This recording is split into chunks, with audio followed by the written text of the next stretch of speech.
Halo Sobat Sains Farmasi.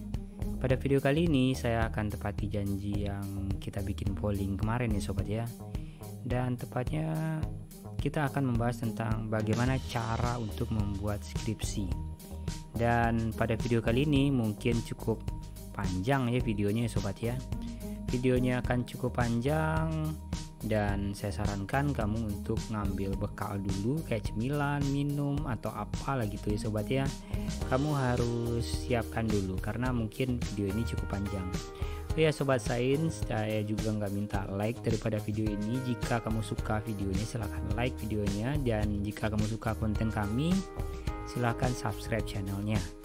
Oke Sobat Sains, di video kali ini saya akan menampilkan bagaimana cara untuk membuat skripsi, tepatnya proposal skripsi ya Sobat ya. Jadi pada video kali ini saya akan tampilkan bagaimana cara membuatnya dalam 3 bab Sobat ya. Jadi saya akan mulai dari bab 1, bab 2 sampai ke bab 3, dan itu bekal kita buat maju sidang sempro ya Sobat ya. Dan saya akan jelaskan langkahnya satu persatu dan tips-tipsnya. Dan saya harus pastikan dulu bahwa kamu yang nonton video ini harus nonton videonya sampai habis ya Sobat ya. Harus nonton videonya sampai habis agar tidak gagal fokus pada penjelasan yang diberikan oleh Sains Farmasi tentunya. Oke Sobat Sains, dan ini juga nggak terbatas pada kamu yang skripsi ataupun KTI daripada farmasi ya Sobat ya, baik itu D3 farmasi ataupun S1 farmasi. Namun ini cara seperti ini, cara membuat skripsi seperti ini bisa juga kamu terapkan di jurusan-jurusan yang lain, bisa di keperawatan, kebidanan, atau bahkan di jurusan-jurusan yang lain seperti kayak teknik atau apa ya Sobat ya. Dan kamu bisa ambil dari bagaimana cara untuk membuatnya. Oke Sobat Sains, dan di sini saya pakai OBS aja ya Sobat ya untuk merekam semua aktivitas yang ada di sini. Oke, saya sudah siapkan artikelnya. Tentu saja sebelum kita mulai kita harus bisa tentukan judul tentunya ya Sobat ya. Dan bagi kamu yang suka diganti-ganti judulnya oleh dosennya, itu jangan frustasi duluan. Karena yang diganti itulah yang hanya diganti itu hanyalah sebuah kalimat ya Sobat ya. Namun pada dasarnya sebuah riset itu seperti puzzle gitu ya Sobat ya. Jadi bikin riset itu ini hanyalah sebuah kata, dan yang intinya betul itu adalah bagaimana topik daripada riset tadi. Misalnya seperti ini judulnya karakterisasi dan penetapan kadar senyawa flavonoid yang berkhasiat anti hyperurisemia hasil fraksi etilasetat rimpang jahe putih ya. Oke Sobat, dan ini udah jelas arahnya ke kimia farmasi tentunya, kimia farmasi bahan alam. Dan langsung aja kita mulai ke bab 1 ya Sobat ya. Oh ya Sobat Sains, sebelum kita mulai bikin skripsinya atau bikin KTI-nya, kamu harus punya keinginan untuk bikin dulu sebelumnya ya Sobat ya. Karena kalau kamu nggak mau bikin, itu sama aja bohong jadinya gitu ya. Jadi sama aja bohong, kita hanya buang-buang energi, mendingan tidur aja gitu ya Sobat ya. Oke Sobat Sains, saya sudah siapkan notepad di sini, dan juga notepad juga mungkin di samping sini ya Sobat ya. Oke, samping sini juga biar gampang nantinya gitu. Nah, oke, sudah siap notepadnya. Oke, ini adalah bab 1, dan ini bab 1 ini menjelaskan tentang latar belakang. Nah, latar belakang daripada penelitian. Jadi bagaimana cara membuat latar belakang? Nah, saya akan tulis di sini latar belakang. Oke, bagaimana cara untuk membuat latar belakang yang baik dan benar ya Sobat ya. Sebenarnya untuk bikin latar belakang banyak cara tentunya. Ada yang tulis saja, nah, ada yang ditulis saja atau diketik saja, ada yang pakai cara. Nah, cara atau metoda. Nah, jadi kalau saya pribadi saya lebih nyarankan pakai yang ini. Nah, saya nyarankan untuk pakai yang cara metoda. Jadi sekarang pertanyaannya, caranya seperti apa? Oke Sobat Sains, saya jujur saya bikin sendiri metode seperti ini. Saya nggak tahu kamu bikin metode seperti apa juga di luar sana. Dan jika kamu punya metode yang beda kayak yang dari metode punya saya, kamu bisa komen di bawah dan kita bisa saling share nanti ya Sobat ya. Saya sebut metode saya seperti metode puzzle. Nah, puzzle. Seperti metode puzzle. Jadi kita bikin metode ini berdasarkan susunan. Jadi sebelum kita bikin kalimat sepanjang ini ya Sobat ya. Kalimat di sini ada 2 lembar ya Sobat ya. Kalimatnya 2 lembar di sini. 2 lembar halaman.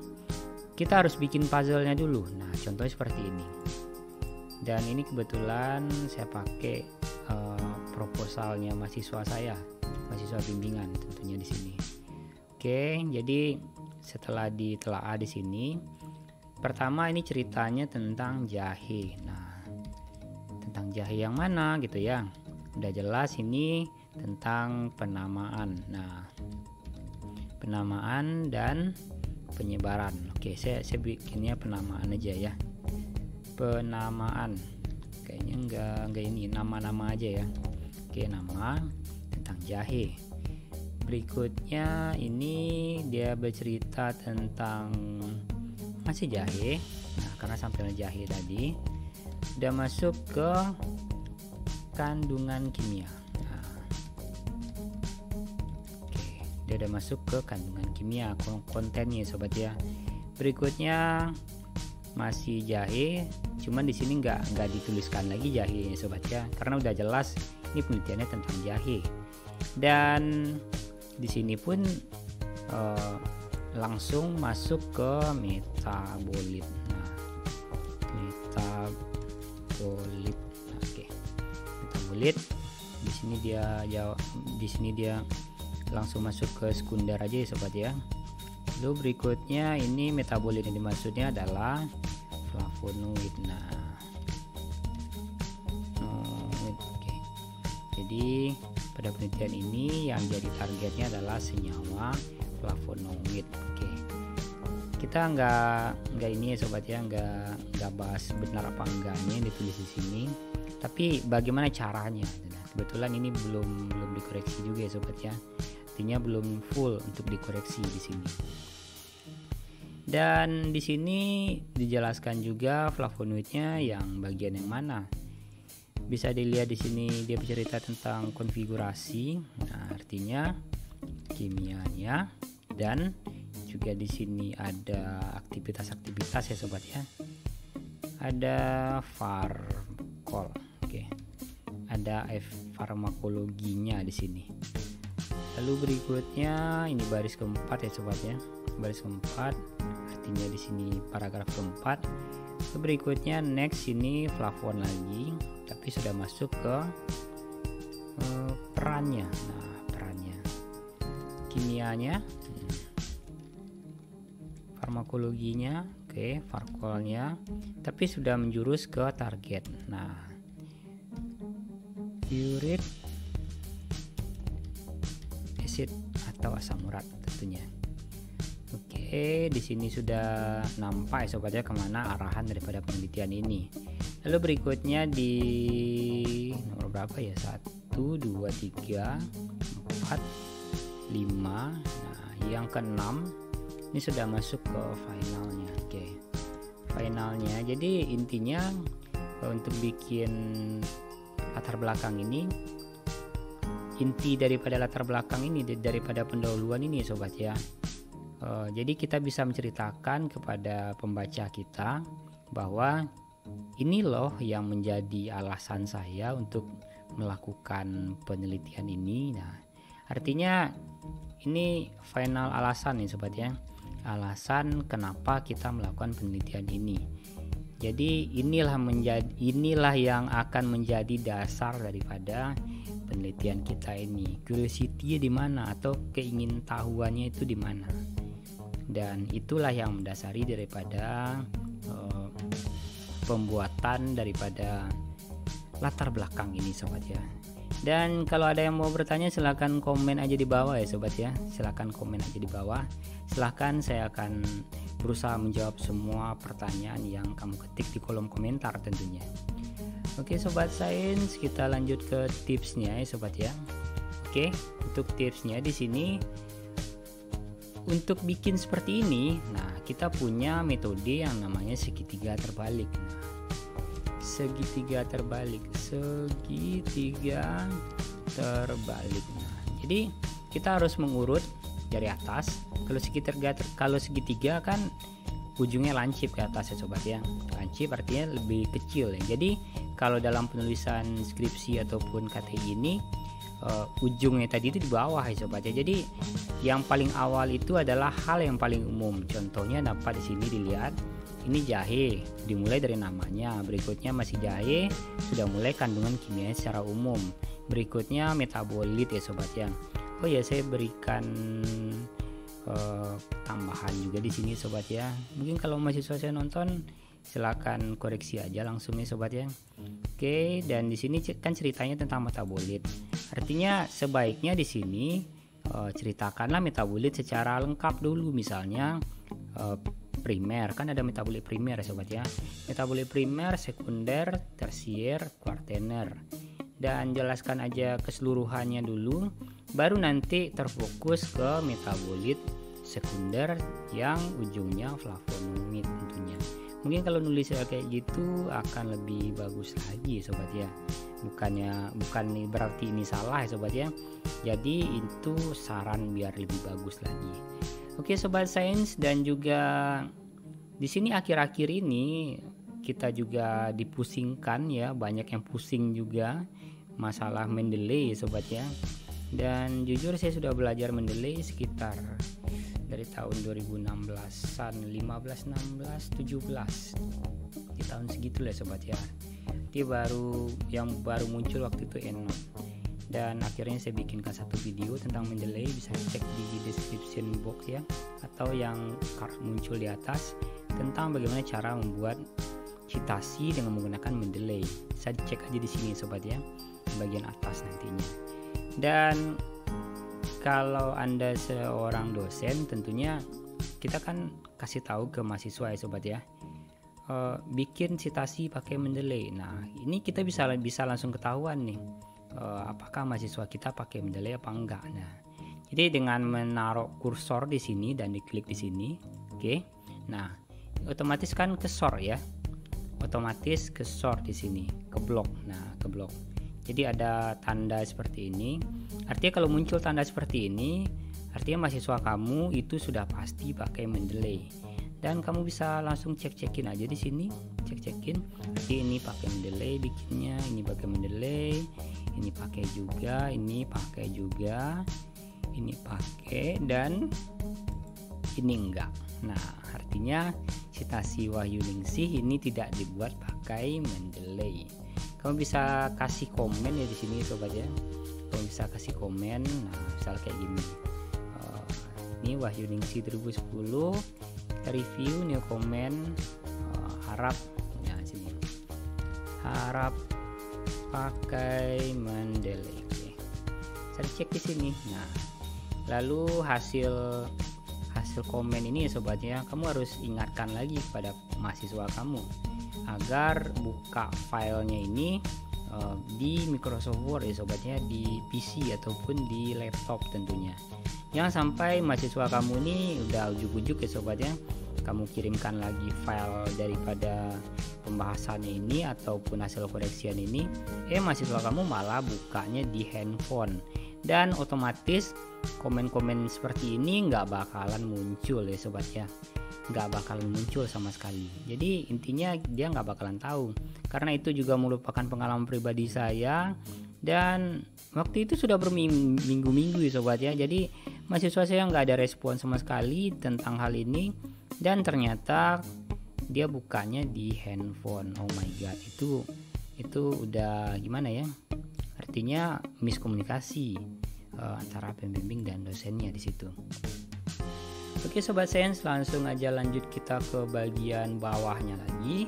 Dan untuk di bagian bawah daripada latar belakang ini sobat ya, kamu harus cantumkan di sini maka daripada itu untuk melakukan penelitian ini. Oke sobat ya, artinya dengan adanya tinjauan-tinjauan seperti di atas dan juga diketahui sampel ini digunakan untuk uric acid juga, mungkin di tempat kita pun bakalan sama tentunya ya sobat ya, bakalan sama. Jadi penelitiannya arahnya ke karakterisasi dan penetapan kadar flavonoid, dan mungkin bakalan mirip saja dengan penelitian-penelitian yang lain tentunya di sini. Dan mungkin hal yang terbarukannya di sini adalah kita kolek data bahwa di lokasi penelitian kita sekarang di sini, di lokasi ini ya sobat ya, itu terdapat juga senyawa target tentunya flavonoid.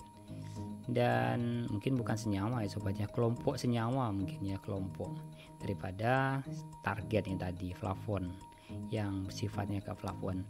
Oke sobat sains, langsung aja kita lanjut ke 1.2. itu rumusan masalah. Itu rumusan masalah ini berisi tentang latar belakang masalah yang di atas ini. Artinya masalahnya bagaimana? Masalahnya tentang karakterisasi tentunya seperti judul tadi, dan kadar. Ini harus kamu cantumkan di sini, atau mungkin bisa aja dibikinkan dalam satu buah kalimat pun juga bisa. Nah, tapi kalau dibikinkan dua hal yang berbeda seperti ini pun juga tidak salah ya sobat ya. Berikutnya ini tujuan penelitian, tentu saja tujuannya untuk mengetahui ya. Dan ini nggak boleh salah juga tentunya. Dan ini penting banget nanti ketika untuk pembuatan kesimpulan ya sobat ya. Untuk kita baca kesimpulan tadi, kita pasti akan lihat daripada rumusan masalah dan tujuan ini. Kalau misalnya 2 poin di sini sobat ya, jadi nanti pada saat kesimpulan pun juga harus 2 poin tentunya. Jadi nggak boleh 3 poin ya sobat ya.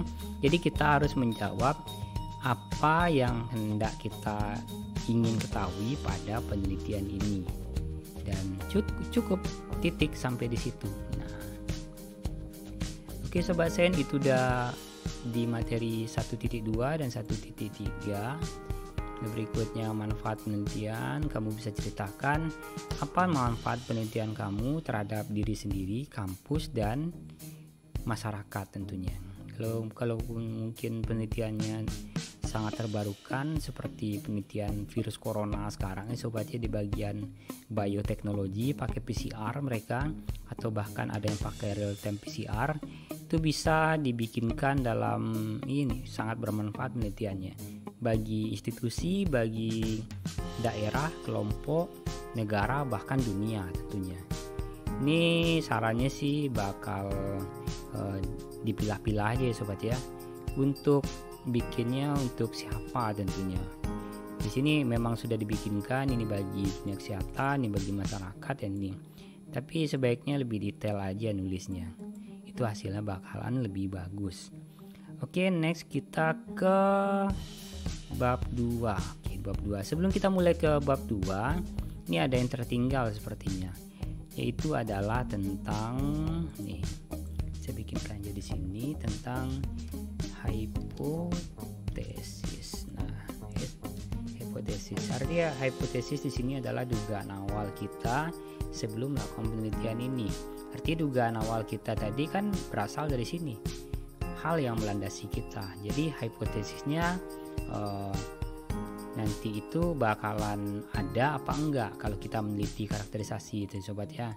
Atau mungkin kalau khasiat ada apa enggak khasiatnya. Jadi seluruh penelitian kita tentang activity, biasanya kalau kami di farmakologi itu kalau memang berkhasiat itu kan sesuai hipotesis jadinya kan. Nah, artinya sesuai dengan dugaan awal. Tapi kalau tidak berkhasiat secara nyata, nantinya tidak berkhasiat secara nyata, itu bakalan ditulis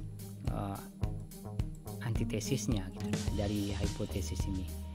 Oke, dan lanjut aja kita ke bab 2 tentunya. Oke sobat saya ingatkan lagi karena ini videonya panjang, silahkan siapkan ini persiapan kamu untuk nonton video ini sampai habis ya sobat ya.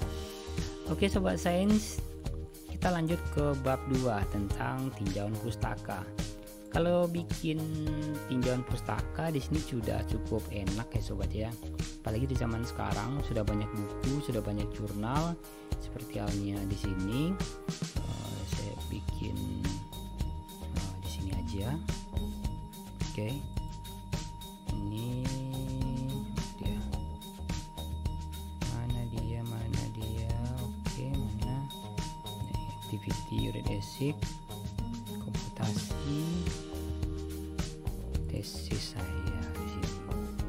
Oke, ini adalah jurnal tesis saya gitu ya sobat ya. Dan kita lanjut ke tentang tanaman jahe. Tentunya kalau di farmasi ini pasti bakal muncul di awal ya sobat ya. Tinjauan pustaka ini udah muncul di awal tanaman jahenya misalnya. Kalau tanaman daun salam ya kamu bikin daun salam di sini, fotonya diambil. Dan kalau sarannya di sini sih mendingan foto asli kamu ya sobat ya, foto asli daripada sampel kamu di sini. Terus berikutnya di sini ada klasifikasi tanaman, dan untuk klasifikasi tanaman di sini mahasiswa saya tulis di sini dari Pak Iman dan Murhanojo di tahun 2008. Saya nggak tahu nih jurnal atau review artikel atau apa gitu ya sobat ya. Dan ini saran aja bagi kamu yang nonton juga ya sobat ya, untuk bikin klasifikasi tanaman ini mendingan kamu pakai website ini.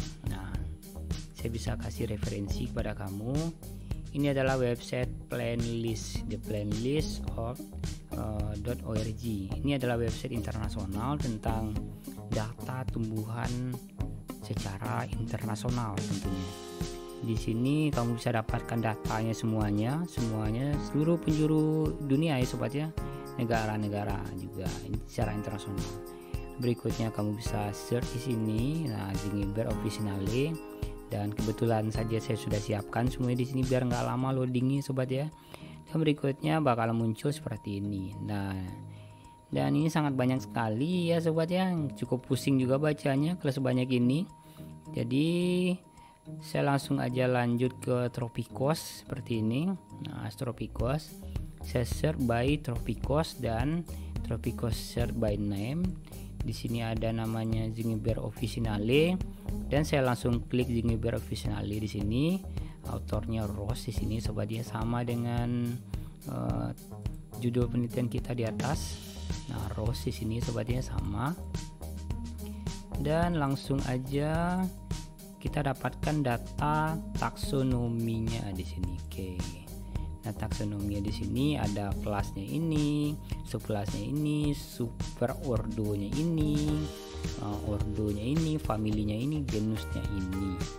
Dan ini sangat lengkap sekali. Kalau saya pribadi sarankan sih ambil saja dari sini, dan ini sangat berguna sekali bagi kamu yang sedang ngerjain skripsi di jurusan farmasi yang terkait dengan bahan alam, penelitian-penelitian biologi, penelitian-penelitian tentang kimia farmasi yang bahan alam, ataupun semua yang berhubungan dengan tanaman ya sobat ya.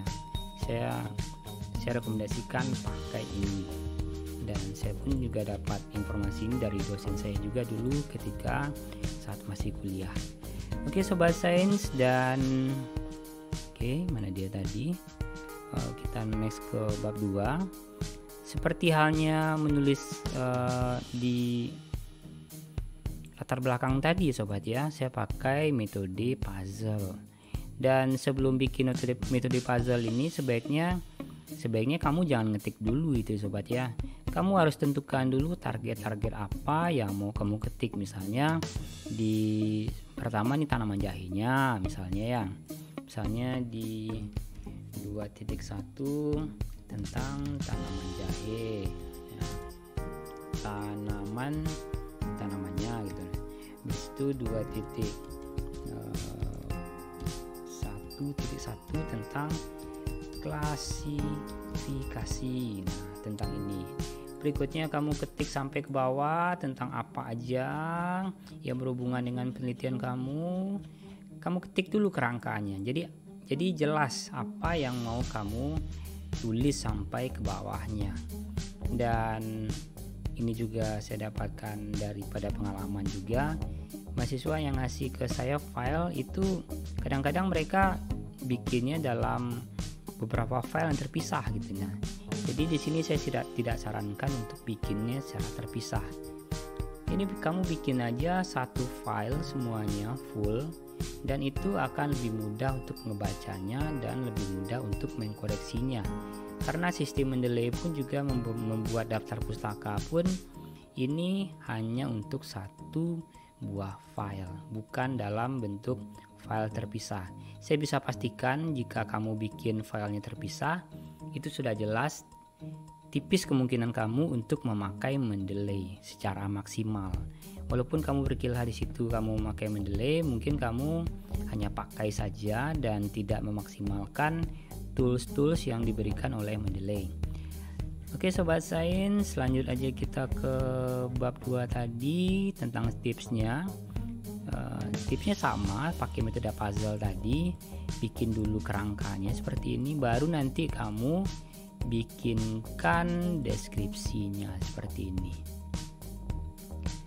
Oke Sobat Sains, untuk triknya di sini, misalnya kamu dapatkan file dari jurnal ya Sobat ya, jurnal gitu. Langkah pertamanya mungkin kamu bisa kalau website dalam bahasa Inggris seperti ini gitu Sobat ya, seperti ini. Mungkin kamu bisa, langkah pertama tentu ditranslate dulu ya semuanya gitu. Nah, untuk mentranslate-nya kamu bisa pakai tools daripada Microsoft Word ini yang langsung terhubung dengan Bing, dan itu juga sudah jelaskan di video saya yang lalu. Lihat aja di video tentang menggunakan Mendeley ya dengan Microsoft Word itu ya Sobatnya, mentranslate otomatis. Itu saya nanti kasih linknya di bawah nanti. Dan di situ kamu langsung tulis aja di sini semuanya. Mudah, tulis saja. Tapi kalau itu dalam bentuk bahasa Indonesia, kamu harus membuatnya dalam kalimat yang baru tentunya. Kalau kamu translate daripada yang bahasa Inggris, otomatis kamu menjadikan dalam bahasa Indonesia itu ya Sobat ya. Otomatis itu sudah menjadi kalimat yang baru. Itu pula enaknya kalau pakai citasi yang berbahasa Inggris. Ketika kamu translate itu sudah menjadi kalimat yang baru.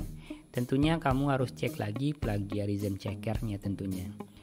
Dan jika kamu dapatkan yang bahasa Indonesia jurnalnya, kamu harus pastikan bahwa kamu tidak mengcopy paste daripada tulisan yang sebelumnya. Jika mungkin sama persis dengan apa yang kamu kehendaki di situ, kamu bisa mengganti beberapa kalimatnya gitu Sobat ya. Kamu bisa ganti kalimatnya tanpa harus mengganti makna yang terkandung di setiap kalimat-kalimat tersebut. Dan itu adalah trik khususnya ya Sobat ya. Artinya intinya di awal kamu copy paste aja dulu, habis itu kamu harus edit. Dan jangan lupa untuk diedit gitu ya Sobat ya. Karena bagaimanapun itu kalau kamu nggak edit, pasti bakalan ketemu oleh software plagiarism checker yang dimiliki oleh dosen-dosen kamu ataupun tim yang memeriksa skripsi kamu sebelum untuk tampil seminar proposal ataupun seminar hasil ataupun kompre nanti ya Sobat ya. Daripada ribet di akhir, mendingan ribet di awal aja gitu ya. Oke, langsung aja kita masuk ke yang berikutnya. Di sini udah masuk ke kandungan kimia, ekologi, ini sama aja seperti ini. Dan ini juga ada triknya di sini. Untuk kalau kamu ketemu dengan yang namanya rantai kimia seperti ini, misalnya kayak gini Sobat ya. Oke, ini kan kayak rantai kimia seperti ini. Kamu bisa cari aja di Google, mungkin di Google Image ya Sobat ya. yakni kalau pakai Google Image kayaknya nggak cukup bagus ya sobat ya. Artinya itu kamu copy paste kan. Nah, biar gambarnya lebih bagus lagi, mendingan kamu gambar aja sendiri yang ini. Nah, jika kamu bingung tentang cara gambarnya ini, kebetulan kami juga sudah bikinkan videonya. Mungkin saya akan taruh link cardnya di atas ini nanti ya sobat ya, atau saya bikinkan dalam deskripsi box description yang ada di bawah video ini nantinya. Oke, dan di situ saya bikinkan juga bagaimana cara untuk menggambar struktur kimia ini dengan sangat mudah. Berikutnya lanjut sampai ke akhir pembahasan gitu sobat ya. Jadi intinya di sini untuk bikin bab 2 ini kamu harus cantumkan keseluruhan pustaka terkait dengan apa yang menjadi penelitian kamu. Kalau di Tekfar itu beda lagi, kalau di Farkol itu beda lagi arahannya, atau mungkin di teknik mungkin beda lagi. Dan saya yakin caranya pasti sedikit banyaknya memiliki persamaan tentunya. Dan ini sampai KRF juga ya sobat ya. Oke, saya rasa mungkin cukup sampai di sini aja untuk bab 2. Dan oh ya sobat sains, saya juga kasih informasi kepada kamu juga, jika bab 2 kamu ini bagus gitu sobat ya, artinya sangat lengkap data-datanya, kalimatnya juga orisinil, kamu bisa jadikan bab 2 ini menjadi sebuah buku yang nanti bakal dicetak sebagai ya buku seutuhnya tentang tinjauan-tinjauan tadi gitu. Nah, dari penelitian yang kamu kerjakan. Artinya itu pundi-pundi juga kan jika kamu bisa bikinnya dalam bentuk yang lebih bagus lagi. Nah, di bab 2 ini jangan sampai ketinggalan ya sobat ya, jangan sampai tulisan semua juga kali ya sobat ya. Kamu harus bikinkan dalam bentuk gambar-gambar seperti ini. Artinya kalau kamu nggak bisa gambar yang sebagus seperti ini, kamu ambil aja gambar yang ada di internet, tapi kamu harus cantumkan juga citasinya di mana ini ngambil gambar seperti ini ya sobat ya, misalnya di website mana gitu. Artinya ini berguna untuk menghargai yang bikin gambar seperti ini ya. Kalau kamu gak mau bikinkan citasi yang bikin gambar ini sobat ya, artinya ya sudah kamu bikin aja gambar sendiri gitu sobat ya, kalau kamu bisa tentunya.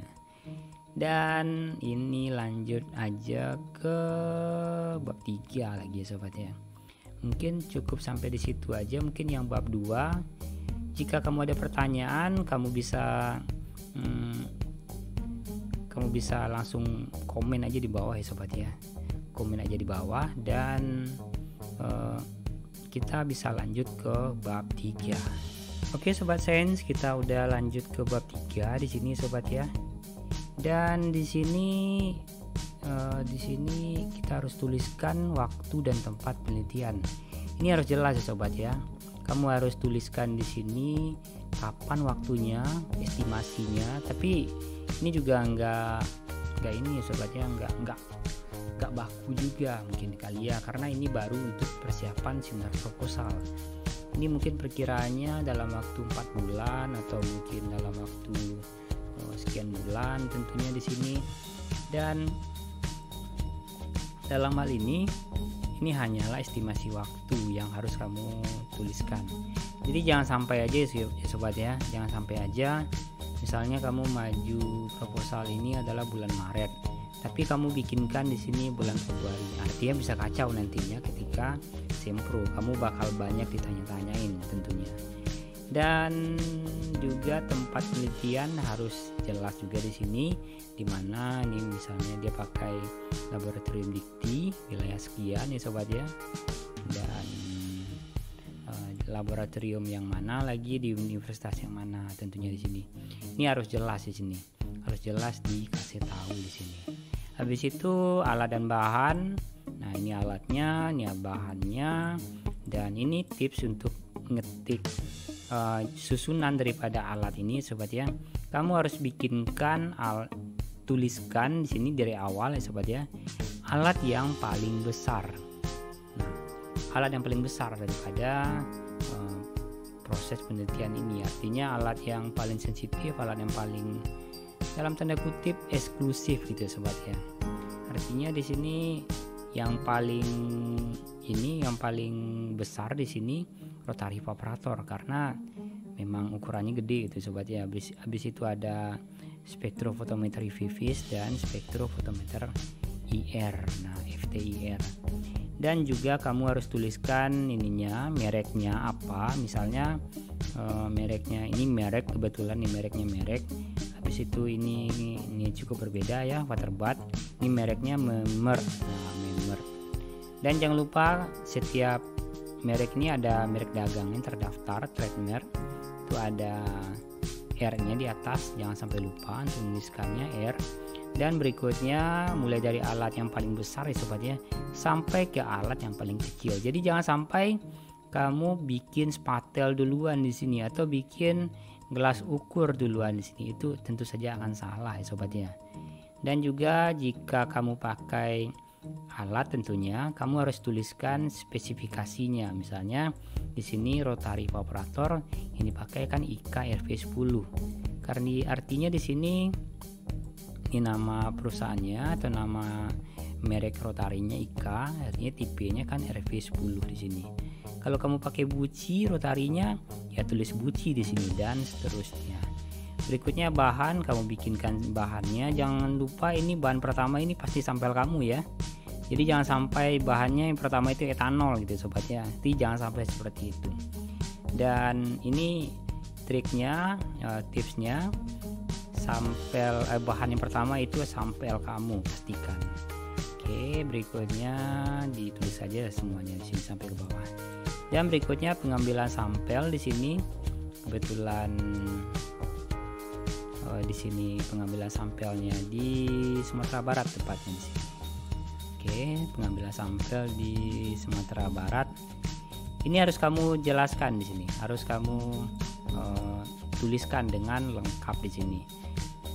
Kalau perlu nama nagarinya, kecamatannya, kabupatennya, provinsinya di mana.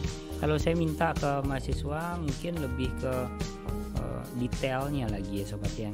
Dan sekarang pun juga sudah ada sistem GPS ya sobat ya. Jadi koordinatnya sudah bisa untuk dideteksi tentunya dengan menggunakan handphone. Itu berapa derajat lintang utara, berapa derajat lintang selatan, itu harus jelas. Jadi bisa di search di Google Maps sekalipun nantinya. Bisa langsung di titik poinkan gitu. Berikutnya identifikasi sampelnya harus jelas juga di sini. Di sini sama peneliti untuk melakukan herbariumnya di kampus Limau Manis, kampus Unan sobat ya. Kampus Unan Universitas Andalas, Limau Manis Padang. Yang sampel diidentifikasi ada seluruh bagian tanaman. Artinya kamu harus bikin mounting ya daripada tanaman ini, mulai dari akarnya, walaupun di sini rimpangnya doang ya sobat ya. Jadi kamu harus bikin keseluruhannya dalam di atas karton tentunya yang sudah dijahit. Oke, berikutnya ini prosedur sampel. Kamu harus bikin juga di sini sampai rimpang jahe kamu dikumpulkan terlebih dahulu. Pokoknya semua prosedur yang harus kamu lakukan. Ingat, di sini triknya kamu harus pakai kalimat pasif. Misalnya di sini sampai rimpang jahe dikumpulkan terlebih dahulu. Nah, ini kan sudah termasuk kalimat pasif di sini. Artinya kalau kalimat aktifnya apa? Jadinya di sini tertulis kalau kalimat aktif ya sobat ya. Jadi di sini sampai rimpang jahe. Oh bukan. Artinya kalimat aktifnya di sini kumpulkanlah sampel rimpang jahe. Artinya kita di kalimat aktif itu kita seakan-akan menyuruh gitu sobat ya. Artinya kalau di kalimat pasif kita memberitahu tentunya, itu bedanya. Dan walaupun bedanya sedikit sekali ya sobat ya, kalimat aktif dan kalimat aktif dan kalimat pasif ini cukup berbeda tipis sekali, tapi dalam penulisan ilmiah ini cenderung harus untuk dihindari tentunya. Dan juga ini harus jelas bagaimana step-step kamu. Misalnya di sini pertama kali kan dilakukan penyortiran nih dengan cara pemisah rimpang dengan bahan kotoran ataupun benda asing bla bla bla bla bla bla sampai nanti diperoleh perajangan dan ditimbang, artinya ini sudah bersih. Berikutnya peneliti melakukan ekstraksi. Nah, kan dipilih metode ekstraksinya kan maserasi di sini. Nah, maserasi yang dipilih dengan etanol 96. Artinya kalau pakai etanol 96 ini sampel kamu pastinya sampel yang segar tentunya, atau sampel yang agak-agak keras gitu ya sobat ya, seperti sampel rimpang nih 96. Kalau sampel kulit batang itu mungkin 96 juga kali ya sobat ya, kayak kulit kayu manis itu di 96 itu biasanya. Atau mungkin kalau udah dikeringkan ya, kalau mau keringkan mungkin udah ke 70 pemakaiannya, 70%. Dan kalau untuk sampel daun itu lebih cenderung untuk menggunakan yang 70% saja tentunya. Dan di sini dilakukan juga memasukkan sampel segar dalam macerator. Maksudnya di sini adalah ke dalam botol gelap tentunya, dalam botol gelap yang tidak masuk sinar UV di dalamnya dan terendam sempurna proses ini. Oh ya, saya juga tambahkan di sini untuk melakukan maserasi itu ada perbandingan 1:10 gitu saudara. 1:10 artinya 1 bagian sampel dan 10 bagian pelarut tentunya di sini.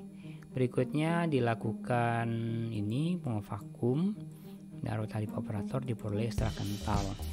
Habis itu difraksi, di ekstrak ini, ekstrak yang didapatkan tadi dilakukan fraksinasi. Dan proses di sini juga dilakukan step by step. Tentunya harus detail jelas ya sobat ya.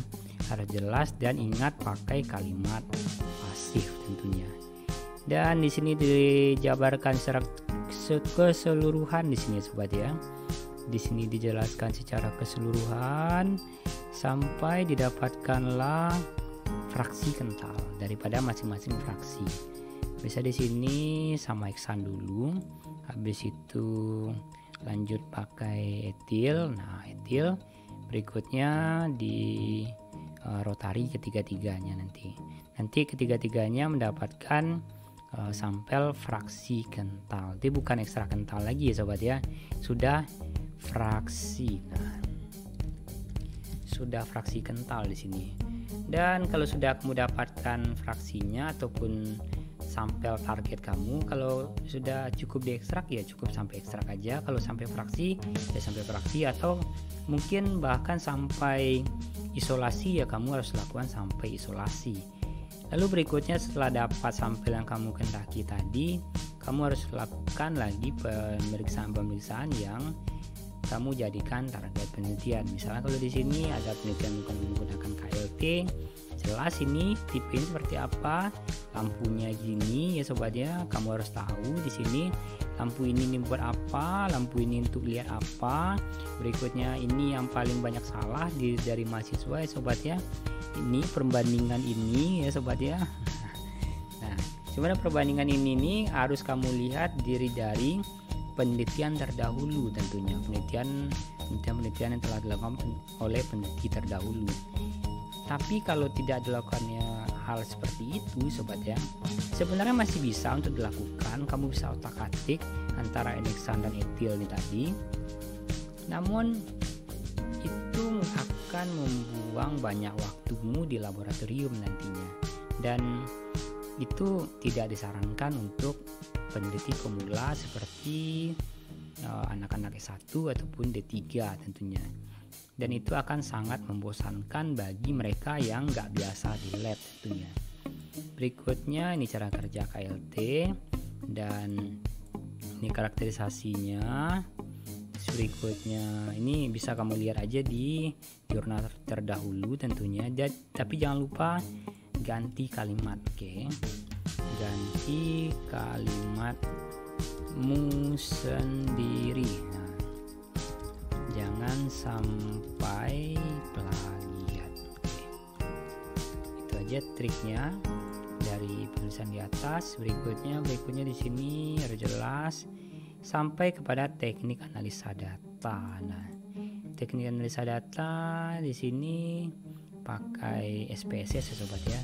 Jadi kalau di sini ini sudah pakai rumus yang paling umum, yang paling dasar di sini, atau yang paling ini digunakan dari statistik, perhitungan statistik. Tapi kalau yang lebih gampang lagi, sekarang sudah ada aplikasi SPSS.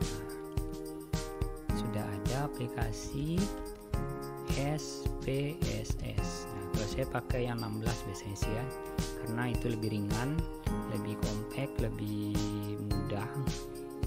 Walaupun sekarang sudah ada SPSS 25 tentunya. Saya mungkin nggak butuh yang 25 juga. Saya cukup pakai yang 16 saja, karena ini terlalu berat juga kayaknya di spek laptop yang saya gunakan ya. Lumayan tuh laptop jadul dan cuman mampu di SPSS 16 tentunya. Berikutnya ini adalah daftar pustakanya, dan jika kamu klik di sini, ini akan tersort sendiri nantinya. Kalau tersort sendiri artinya mahasiswa kamu itu pakai yang namanya citasi Mendeley, dan cukup buktikan pakai seperti ini. Dan seharusnya jangan sampai kayak gini juga kali sobat ya. Seharusnya kamu bikinnya jangan rata kiri kanan juga, agak jelek mungkin dilihat nanti, karena bakalan ada yang seperti ini, seperti sangat menjarak seperti ini. Dan kalau saya sarankan sih seperti ini aja, benar. Dan udah jadilah proposal kamu. Sudah jadi proposal kamu di sini. Ops, ini belum jadi seutuhnya ya sobat ya. Karena mungkin di bawah ada serangkaian skema-skema seperti ini. Nah, walaupun data tadi sudah kamu tuliskan di atas tadi ya sobat ya, kamu jangan lupa untuk bikinkan skema seperti ini. Dan jika kamu mungkin di kampus yang lain atau di prodi yang lain, kamu juga harus bikin seperti ini sobat ya, arti disarankan. Tapi kalau untuk di farmasi, saya lebih menyarankan untuk bikin skema-skema seperti ini, karena ini adalah bentuk lain daripada tulisan yang kamu bikin di atas. Karena mungkin nggak semua juga dari pembaca yang baca daripada skripsi kamu itu suka untuk baca keseluruhan yang tulisan yang sangat panjang. Artinya ini adalah bentuk skemanya. Oh ya sobat ya, ini ada yang salah sedikit ya. Tadi katanya 96 ya sobat ya, tapi di sininya 70 gitu sobat ya. Ini kesalahan dan ini harus dikoreksi. Oke. 96. Dan ini jelas rimpangnya dibersihkan dulu di evaporator, ekstrak, habis itu di fraksi. Nah, fraksi kentalnya karena di sini sudah diketahui fraksi kental N-heksan nih sobat ya, yang bakal ini sepertinya bakal saya rubah lagi nanti untuk bikin karakterisasi daripada ketiga-tiganya biar datanya lebih mantap tentunya. Oke sobat sains, dan mungkin sampai di situ aja tips dan trik untuk bikin proposal penelitian nih sobat ya. Cukup panjang videonya ini, dan saya harus pastikan kamu nonton video ini sampai habis. Dan kalau kamu punya pertanyaan terkait video ini, silahkan komen aja di bawah. Dan jika kamu suka videonya, silahkan like aja videonya. Atau kalau kamu gak suka videonya, udah cuekin aja like-nya. Dan sampai jumpa di video berikutnya. Oh ya, jika kamu minta request terhadap video-video yang next bakal kita bikinkan nantinya, kamu bisa tulis aja di kolom komentar di bawah untuk bikin video apa nextnya, apakah itu tentang penulisan seperti ini lagi atau terkait pembelajaran yang ada di farmasi tentunya. Oke sobat sains, cukup sampai di situ aja videonya, dan sampai jumpa di next video.